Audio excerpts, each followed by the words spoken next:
Monsieur le secrétaire d'État, Excellences, Monsieur le vice-premier ministre, ministre des Affaires étrangères, merci de vous mettre à la disposition des médias congolais et internationaux présents dans cette salle.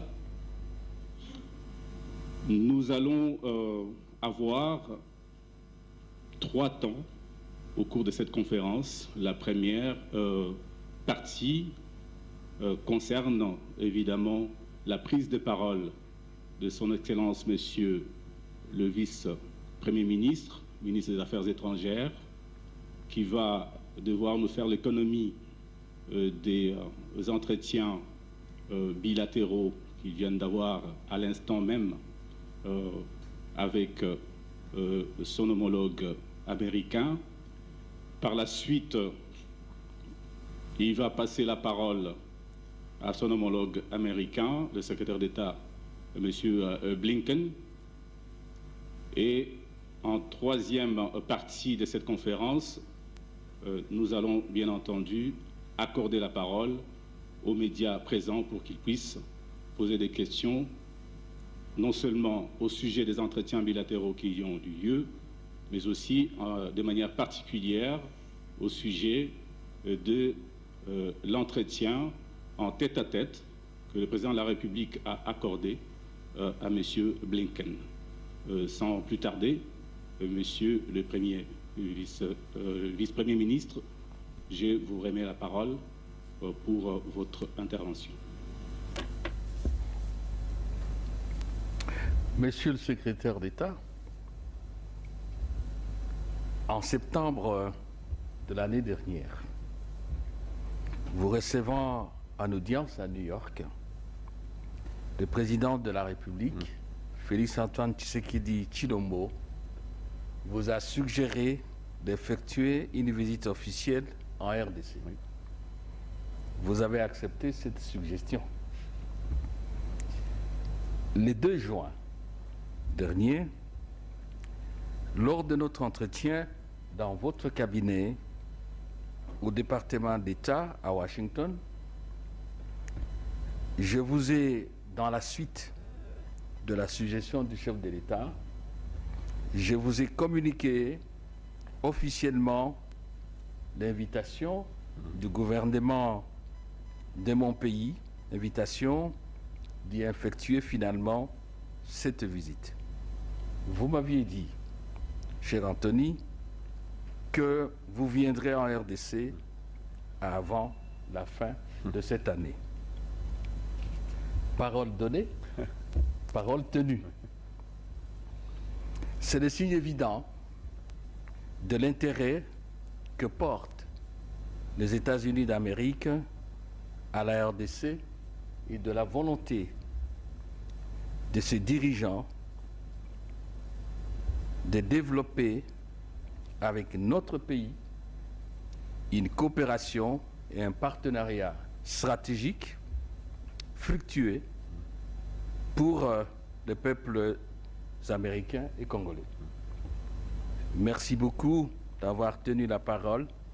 Merci beaucoup pour cet intérêt et cette volonté confirmée aujourd'hui de manière péremptoire. Soyez rassurés que le chef de l'État, Son Excellence M. Félix-Antoine Tshisekedi Tshilombo, et le gouvernement de la RDC sont dans les mêmes dispositions d'esprit. Mesdames et messieurs de la presse, c'est sur cette toile de fond d'une volonté politique partagée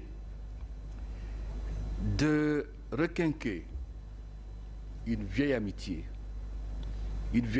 mais qui résiste à l'érosion du temps et aux péripéties de l'histoire, quelles qu'elles aient été.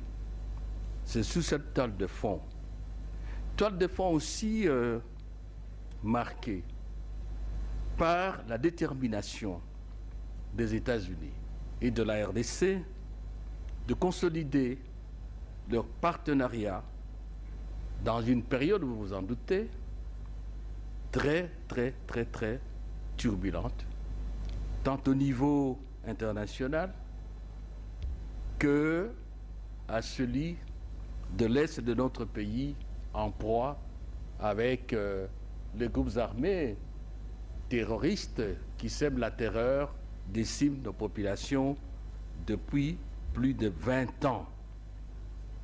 C'est donc sur cette toile de fond que nous avons échangé en bilatéral avec la délégation américaine conduite par le secrétaire d'État Anthony Blinken, que nous avons échangé sur des questions d'intérêt commun, plus particulièrement dans les domaines ci-après.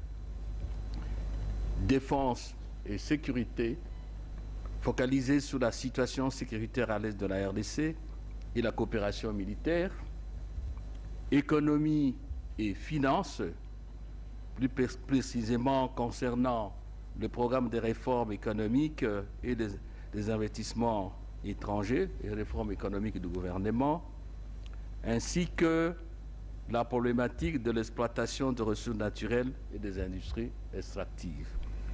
Nous avons échangé également sur l'environnement, les mines et la démocratie. Sur toutes ces matières, nous avons partagé nos analyses. Nous avons dégagé une compréhension commune. Et surtout, nous avons tracé des perspectives nouvelles assorties des engagements réciproques. Évidemment, le plus dur reste à venir.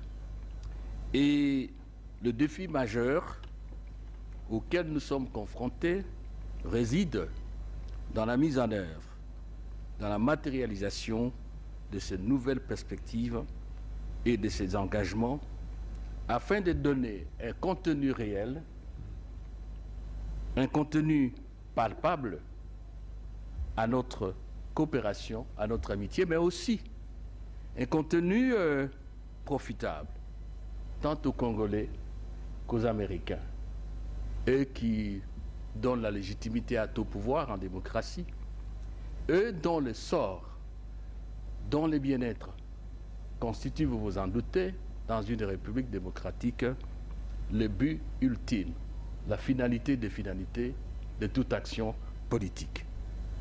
Pour sa part, Monsieur le Secrétaire d'État, la RDC déploiera tous ses efforts pour honorer ses engagements. Et j'ose le dire, au nom du chef de l'État et du gouvernement, que la RDC n'a aujourd'hui aucune raison objective de ne pas croire qu'il en sera de même du côté de nos amis américains. Je vous remercie. Monsieur le ministre, cher Christophe, je me réjouis de vous retrouver et de me trouver au Kinshasa. Et je veux surtout remercier le président Tshisekedi pour un entretien très substantif et productif que nous avons eu il y a à peu près 1 heure. Permettez de continuer en anglais. Good afternoon, good evening, everyone. And just to repeat, it is a real pleasure to be here in Kinshasa. This is my first visit as Secretary of State, and as my friend Christophe said, I'm following up on a very kind invitation from the President and from the Foreign Minister, and now we're here and very pleased to be so. I again want to thank the President, the Foreign Minister, the entire team for the excellent conversations that we had this afternoon. I was able to spend some time one-on-one with the President, the teams got together, and I think the fact that we have a very strong delegation here and we were able to spend time with our counterparts reflects the strength, the growing strength of the partnership between the Democratic Republic of Congo and the United States. The DRC is central to the pursuit of peace and prosperity in Africa and beyond. Your commitment to democracy will shape not only your future, but the region's as well. The fight against corruption, the promotion of transparency, for example, in the mining sector, these are critical to regional stability. The Congo's stewardship of its part of the Congo Basin, the rainforest, one of the largest on Earth, is vital to dealing with the climate crisis. Your response to infectious disease protects people beyond your borders as well as within them. In short, what happens here is felt in many places. That's why the work that our countries do together is so important. Today, we had a chance, as the Foreign Minister said, to discuss a broad range of issues, to include our efforts, shared efforts to bring peace to the Eastern DRC, our support for free, fair, and on-time elections next year, efforts to promote respect for human rights, to protect the environment, to promote clean energy, to improve the investment climate, to strengthen food security, all critical steps for the DRC to become the anchor of stability and prosperity that it can become. And in these efforts, the United States is your steadfast partner. Yesterday in South Africa, I had a chance to speak about what being a partner to countries across Africa actually means to us. And as I said, but it's worth repeating, too often African nations have been treated as instruments of other nations' progress rather than as authors of their own progress. Resources have been exploited for other countries' gains. People of the DRC know this all too well. That is not what the United States will do. We don't want a one-sided transactional relationship. Instead, we want to work Nous voulons with you on travailler shared avec votre priorities pays in sur les pursuit priorités of shared partagées, goals. ainsi que les objectifs One of those communs. goals is L'un de ces strengthening democracy, objectifs, and we discussed reforms évidemment, c'est la that reflect the will and aspirations of réforme the Congolese qui people, exprime including, les as I aspirations de said, la population preparations for next year's congolaise, free, y fair, and compris la on-time préparation elections. des élections libres et The DRC was a démocratiques l'année strong prochaine. participant at the Summit for Democracy La last year. RDC The a work that's été already been done participante here à beaucoup to d'efforts advance the rule of law, démocratiques dans ce good pays, governance, citizen lesquels participation, and human rights se constituent is en commendable. gouvernance, But en droit de there's more l'homme, work to do, mais il y a également du and chemin I à know faire. that the DRC is Et je committed sais to que going la forward. RDC est To engagée reduce the allure à of joining armed réduire groups, the young people of the DRC les must see that there is a true recrutements de path jeunes forward, dans a better path, les groupes a armés brighter future. et aussi mieux se préparer à avoir un avenir meilleur. Par rapport à l'Est de la RDC, évidemment, nous partageons ces préoccupations. C'est vrai, il y a des personnes à travers la région. Nous partageons les préoccupations. Nous voulons que cette violence qui sévit à l'Est du pays puisse prendre fin. Nous respectons la souveraineté de la RDC ainsi que son intégrité territoriale. Les États-Unis apprécient les efforts de négociation menés par le Kenya et par l'Angola. Nous allons nous y investir afin de pouvoir protéger les civils. Et nous voulons donc endosser la coopération que la RDC devra mener avec ses voisins. C'est ce que je vais relever demain quand je vais me voir avec les autres leaders de cette sous-région. Le bassin du Congo, la forêt équatoriale est le principal puits de carbone qui retient énormément de carbone et bien à travers le monde. Et aussi les forêts ainsi que la pluie pluviométrie de la RDC permet de pouvoir avoir des assurances pour l'agriculture. Et donc la RDC aussi peut aider les autres pays à travers le monde, y compris les États-Unis. Nous avons convenu de pouvoir travailler ensemble pour pouvoir aider les Congolais à pouvoir assurer un développement qui assure l'économie, la croissance économique et les emplois. Et aussi, nous considérons que l'écosystème de la RDC est irremplaçable. Et donc, nous devons, dans ce cas, aider la RDC à pouvoir protéger donc ces buts qui sont communs au niveau mondial. Nous avons également parlé des réformes du secteur minier pour s'assurer que les investissements miniers puissent appuyer les bonnes pratiques. Et il faut que les compagnies qui investissent en RDC s'assurent de protéger la bonne gouvernance, de protéger l'environnement et de ne pas investir dans la promotion de la violence. Et par rapport à la sécurité alimentaire, nous avons que la RDC a rejoint le programme Feed the Future. C'est un programme important pour le gouvernement américain alors que nous sommes en train de pouvoir répondre aux défis humanitaires les plus importants, les plus présents qui sévissent en RDC et qui en fait sont liés, on va dire, à des situations climatiques périlleuses. Nous voulons donc qu'on puisse investir de manière soutenable dans la sécurité alimentaire. C'est cela même la vraie nature du projet Feed the Future. Il y a beaucoup de conflits liés au changement climatique et qui s'intensifient. Il est donc important également qu'on puisse se pencher sur les causes racines, notamment la malnutrition, notamment la pauvreté, et donc nous devons nous y pencher. Les États-Unis est engagé à ce partenariat, à pouvoir le poursuivre. Nous voyons qu'il y a un grand potentiel à pouvoir travailler ensemble avec la RDC pour faire progresser la démocratie, la sécurité alimentaire pour la population congolaise et aussi dans beaucoup d'autres pays à travers la région et à travers le monde. Donc le succès et les progrès qui se réaliseront dans la RDC certainement impacteront d'autres pays. Ça a donc été là l'économie de ma visite brève ici à Kinshasa et merci beaucoup, chers collègues.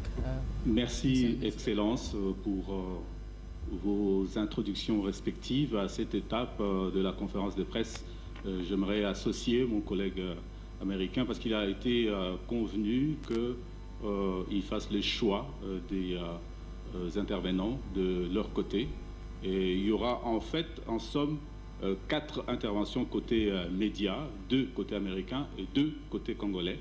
Donc je vais inviter mon collègue à désigner les 2 journalistes qui sont prévus pour les questions.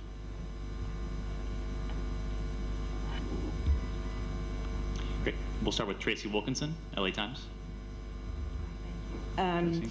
Mr. Secretary, you just mentioned that you will be raising the issue of the violence in la question de la violence à l'est de la République démocratique quand vous allez visiter le Rwanda hier. Est-ce que vous allez également parler des allégations de l'appui rwandais au ministre, à la milice qui attaque le Congo? Est-ce que le gouvernement américain appuie le rapport des Nations Unies qui indique un appui rwandais à cette milice?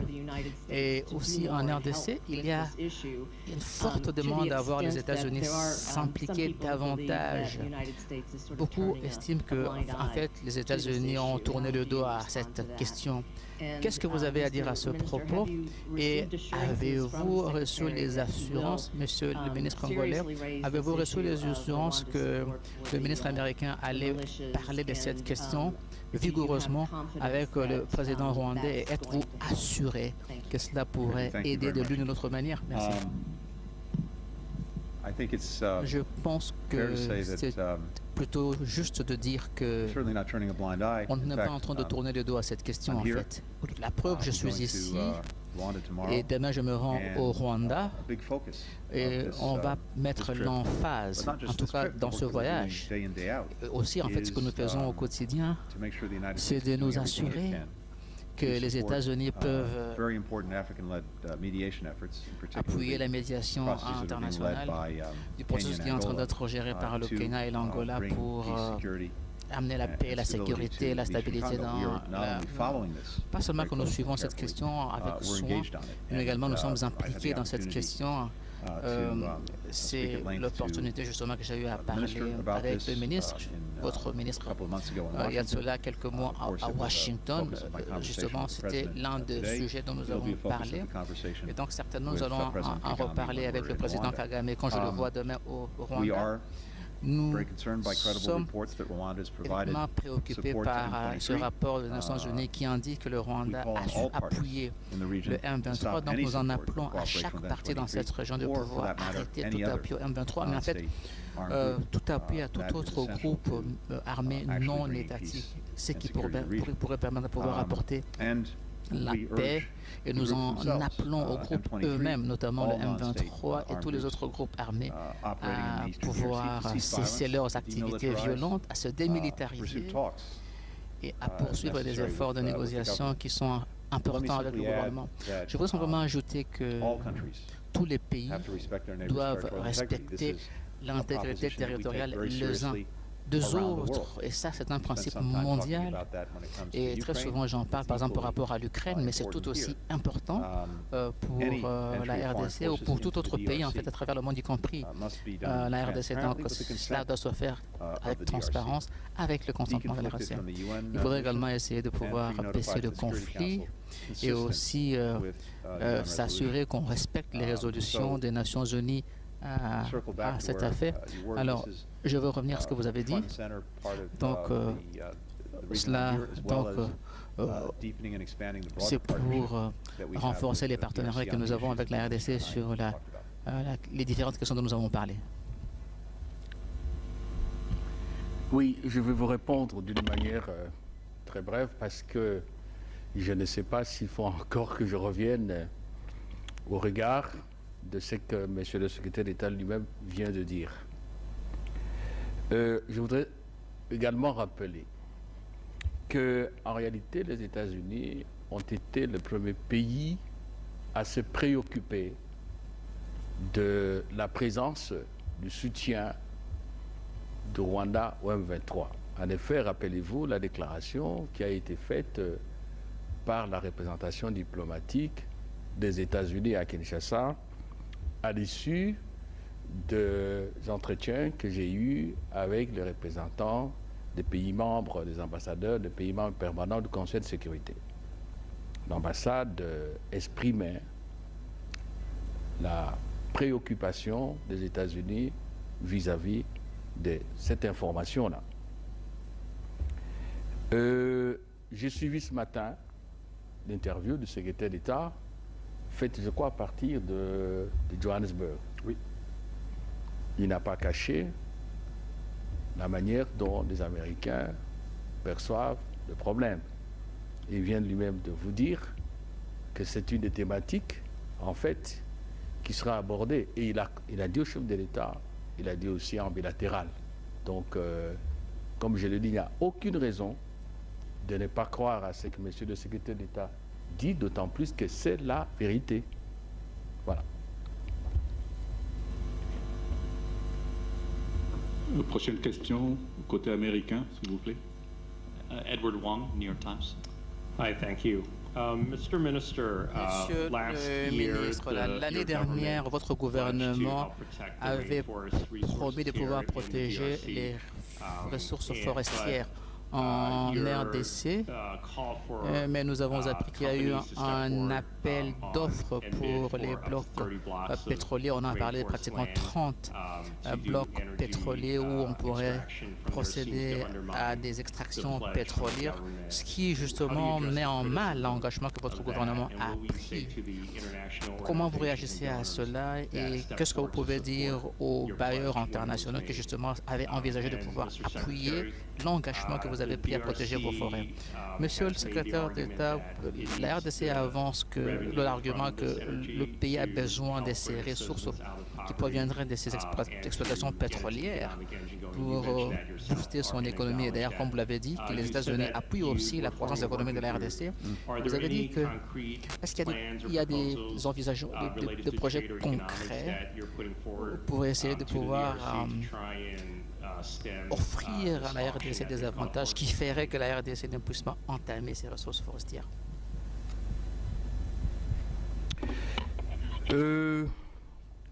Notre engagement à protéger, je globalise, la biodiversité. Je voudrais rassurer tout le monde que nous restons fermes par rapport à cet engagement. Nous n'allons pas nous en départir. Soyez-en rassurés. L'appel d'offres qui porte, je crois, sur 27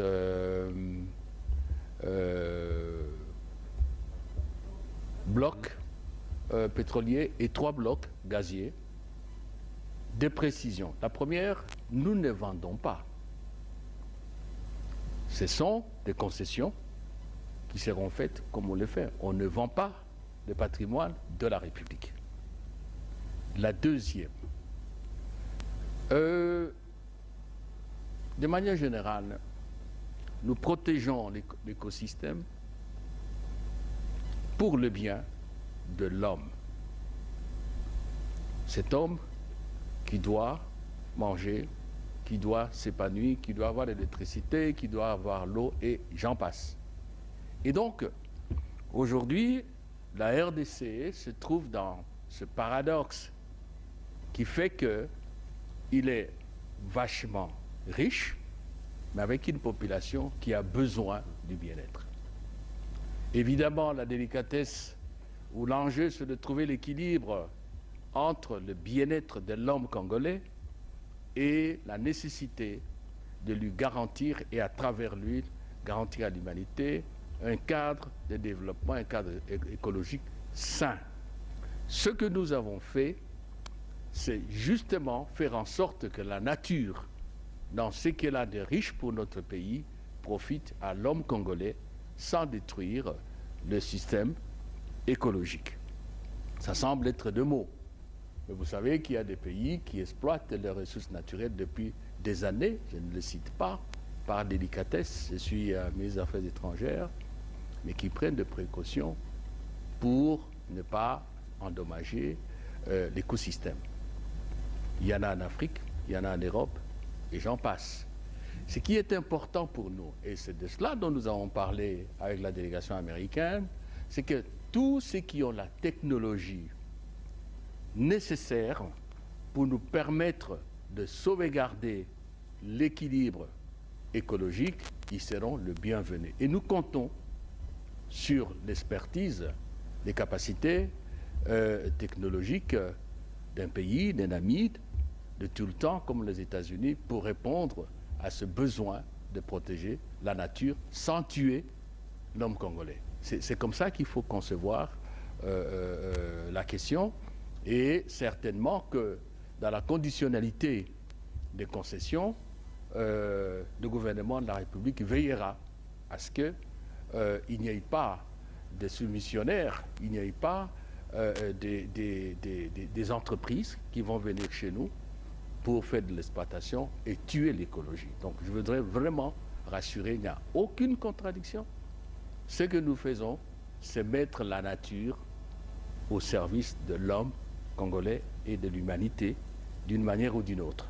Voilà ce que je veux dire, et on a encore une fois été satisfait d'obtenir du secrétaire d'État, Anthony Blinken, que nous allons travailler ensemble. Et j'en profite pour dire que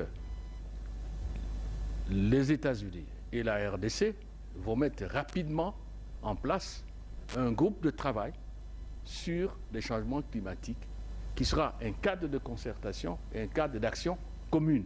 Là aussi, c'est une garantie, c'est une structure qui devra nous aider de concilier la nécessité de voir le Congolais jouir de ses richesses naturelles et de protéger le patrimoine commun de l'humanité. Ed, just to follow up on the minister, you know, President Tshisekedi very le président Tshisekedi a de manière très éloquente parlé du fait que le Congo est un pays solution quant à la protection de l'environnement et à la protection à la lutte contre le changement climatique, particulièrement par le biais de la protection de la forêt équatoriale. La RDC contient une très vaste forêt équatoriale et avec une très large biodiversité qui est très très utile pour empêcher une catastrophe climatique, et il y a également un leadership qui est établi dans ce pays quant à la protection de la biodiversité. C'est vrai, le monde avait pris un engagement de 1,5 milliard de dollars d'appuyer le forêt du bassin du fleuve Congo. Et donc, dans ce cadre-là, nous avions de préoccupations quand on a parlé de cet appel d'offres, de blocs pétroliers, et certains de ces blocs en fait contiennent de tourbières, et en particulier aussi dans des aires protégées comme le parc de Virunga. Est-ce que le ministre des Étrangers, mon collègue vient de le dire, c'est exactement ce que le président Tshisekedi m'a dit lors de notre échange? Et donc la RDC voudrait rester le pays solution quand il s'agit de la protection de l'environnement et de la promotion de la protection de la biodiversité. Donc on voudrait s'assurer que tout ce qui a été envisagé puisse se faire, mais que cela se fasse au préalable réalisant des études d'impact environnemental et qu'on ne fasse pas cette exploitation pétrolière d'une manière qui nuise à l'environnement ou qui compromette le rôle que la RDC a d'être le pays solution. Et à cette fin, et comme mon collègue vient de le dire, j'avais mentionné plus tôt, nous avons donc accepté de pouvoir mettre sur pied un groupe de travail commun. Mais le défi est celui-ci. La RDC a besoin des ressources naturelles pour financer son développement, pour au même moment aussi protéger ses forêts. Mais en fait, ces forêts déjà subissent des pressions énormes. On a appris qu'il y aurait déjà des exploitations pétrolières, il y a déjà la déforestation qui a lieu de manière rampante. Et il y a aussi des défis qui se posent par rapport à ces différentes ressources. Le gouvernement voudrait donc agir contre ces différents types d'exploitation et c'est donc exactement l'engagement qui avait été pris par plusieurs pays lors de COP26 et nous voulons donc pouvoir nous réunir à nouveau pour avoir ce groupe de travail qui puisse nous permettre d'une part de protéger ces ressources dont la RDC regorge, car ces ressources, certaines sont irremplaçables et qu'on ne puisse pas les endommager, mais au même moment, d'autre part, que l'appui nécessaire puisse être accordé à la RDC pour justement préserver les forêts dont le pays regorge et aussi de créer les opportunités pour la population congolaise. Merci, Leurs Excellences. À présent, nous allons passer aux questions. Côté congolais, nous commencerons avec Madame Toudiesh des VOA.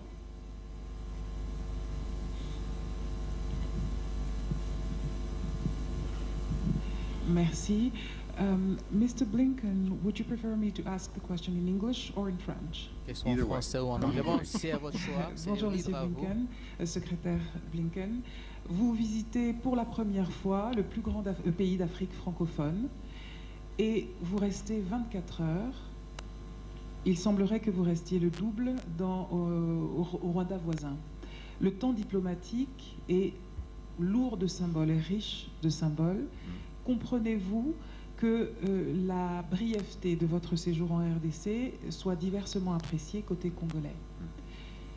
Quant à vous, Monsieur le ministre Lutundula, vous avez été la star des réseaux sociaux congolais et de la diaspora quand vous êtes intervenu lors du Conseil de sécurité de l'ONU en mai dernier. Entre-temps, il y a eu ce rapport de l'ONU qui fait état clairement des responsabilités rwandaises derrière le M23. Donc les responsabilités rwandaises sont établies. Quid, Monsieur le ministre, des responsabilités internes à l'armée? Quid, les responsabilités externes sont claires et établies, et le reste du monde maintenant vit et comprend et dit ce que les Congolais disent depuis des décennies, mais quid des responsabilités internes, quid des infiltrés? Merci, je vais vous répondre en anglais, mais merci pour cette question. In fact, just for what it's worth, enfin, pour ce qui cela en vaut, j'ai en fait passé autant de temps au Rwanda que j'ai passé en RDC. Nous sommes ici, j'aurais bien voulu rester un peu plus longtemps en RDC, évidemment, mais vous voyez, nous sommes ici pour 24 heures et ce sera pareil quand nous allons être au Rwanda. Alors, si vous voulez comparer les temps diplomatiques, comme vous l'avez dit, il est quasiment le même. Mais ce qui est plus important, c'est le travail que nous avons pu réaliser ici aujourd'hui et que nous allons continuer à réaliser demain entre les États-Unis et la RDC. Nous en avons parlé avec mon collègue.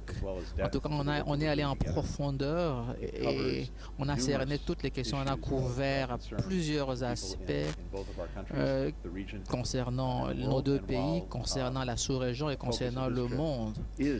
l'emphase de cette visite, c'est l'Est de la RDC et le rôle que les États-Unis devraient jouer pour pouvoir faire la médiation et en définitive empêcher la flambée d'une crise au pays.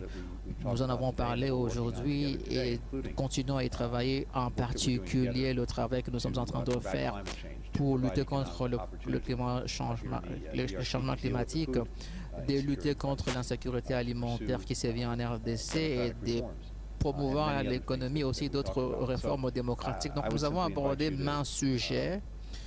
Je vous inviterai peut-être à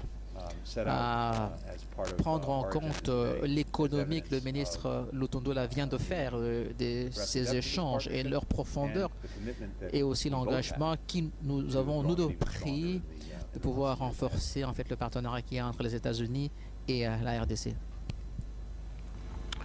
Oui, madame, vous avez parlé des responsabilités internes et des infiltrés.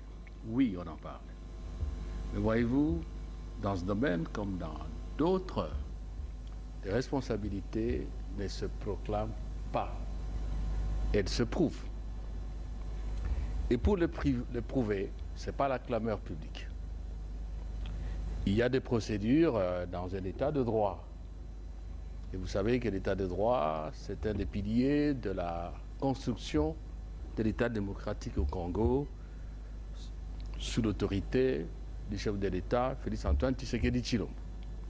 Et donc, tous ceux qui peuvent aider à établir ces responsabilités, à identifier les auteurs, et nous avons déjà dit à nos voisins, suivez mon regard, que tout celui qui aura été pris parce qu'il a commis un acte ou a été complice d'un acte qui envenime la situation, qui est contraire aux lois de la République, on devra sévir. Et le président n'a jamais fait un secret là-dessus. Donc, la sanction, elle va tomber conformément aux lois de la République. Il faut que le travail soit fait au niveau de ceux qui ont la charge de dire le droit en RDC, c'est-à-dire la justice militaire ou civile, pour établir ces responsabilités. Je peux vous dire, au nom du chef de l'État, au nom du gouvernement de la République, qu'ils seront sanctionnés. Je vais inviter M. Jacques Kini de Univers TV à poser sa question.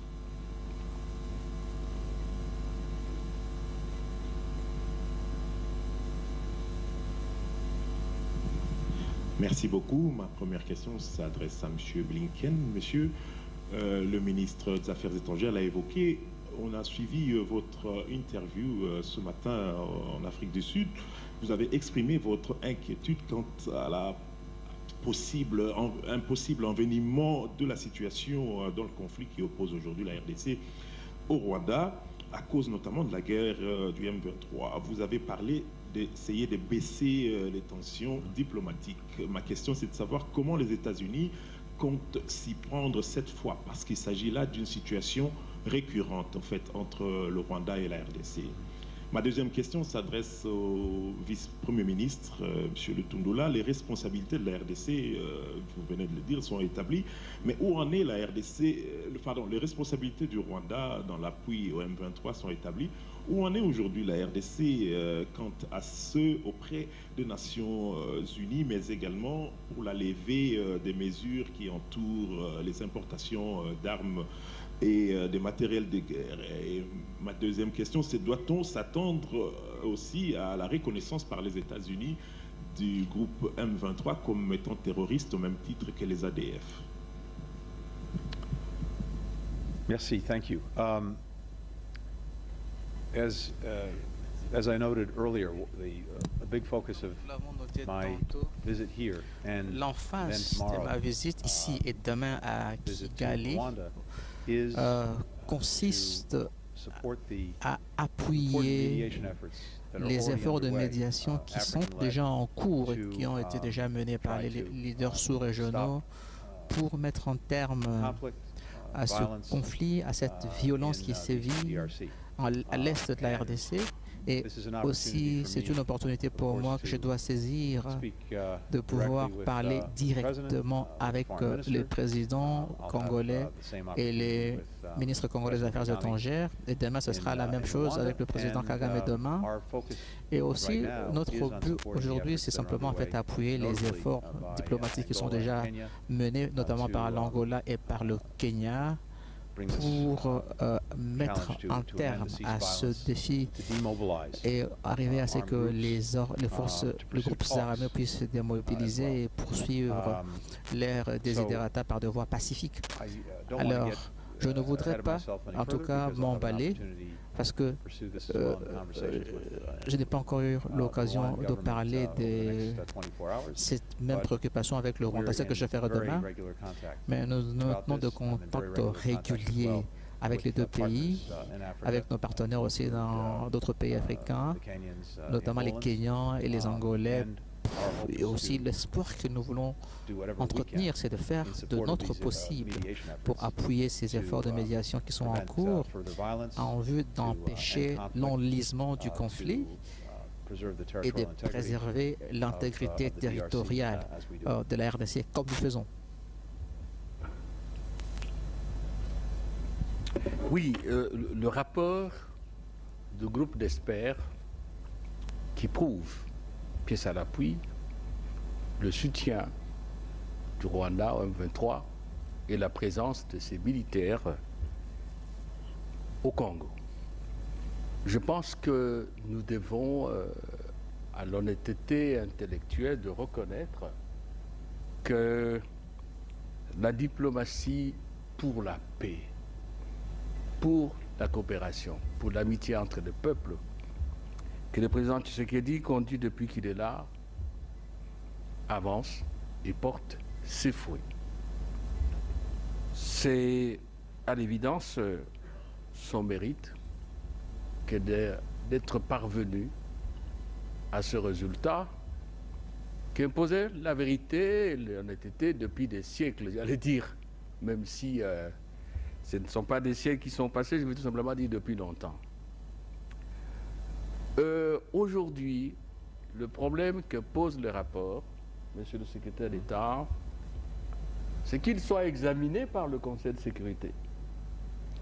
Au Congo, nous avons une expérience malheureuse, le rapport mapping, qui a été déposé, je crois maintenant ça va faire une dizaine d'années à peu près. Il n'a pas été examiné, on en parle, mais bon, on ne sait même pas finalement qu'est-ce qu'on en fera un jour.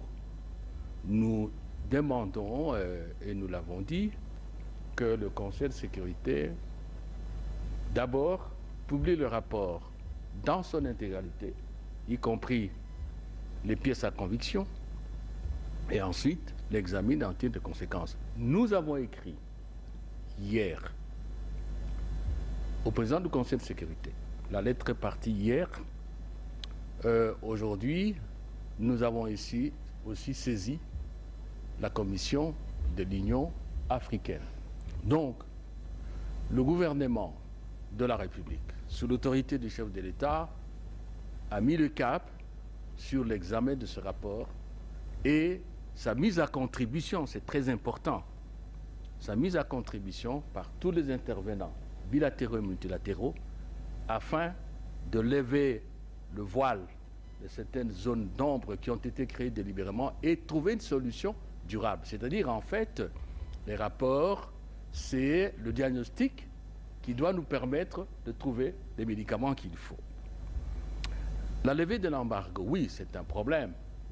C'est vrai que la résolution qui a été votée dernièrement a fait grincer les dents. Et c'est vrai aussi, il faut le reconnaître, qu'on a pu quand même sérier le problème dans ce sens qu'il y a des types d'armes qui ne sont plus soumis à l'obligation de déclaration. C'est une avancée, mais la difficulté est réelle. C'est qu'il y a une hypothèque qui pèse sur la RDC, une suspicion qui fait que les transporteurs, les banques, même les armées que nous pouvons légalement, entre guillemets, acheter, on ne le fait pas. Parce qu'on nous dit, oui, attention, mais au niveau des Nations Unies, Conseil de sécurité, vous êtes sur la liste noire. Vous êtes blacklisté. Et ça, ce n'est pas une petite chose. Et donc, nous allons continuer. Le président de la République est sur ce dossier. Nous allons continuer à insister auprès de nos partenaires, comme les États-Unis, qui est avec nous tout le temps, pour que cette hypothèque soit levée. C'est-à-dire, en fait, pour que nous soyons lavés définitivement de cet opprobre et que cela soit un élément qui nous permette de construire un système de défense puissant et dissuasif et de nous doter des instruments de notre défense, notamment à travers l'armée. Donc, le dossier est toujours là. Est-ce qu'on peut s'attendre à ce que les États-Unis reconnaissent l'M23 comme un mouvement terroriste? C'est ça la question. J'espère que vous n'êtes pas trompé. Ce n'est pas à moi qu'il faut poser la question. Je ne peux pas parler au nom du gouvernement américain.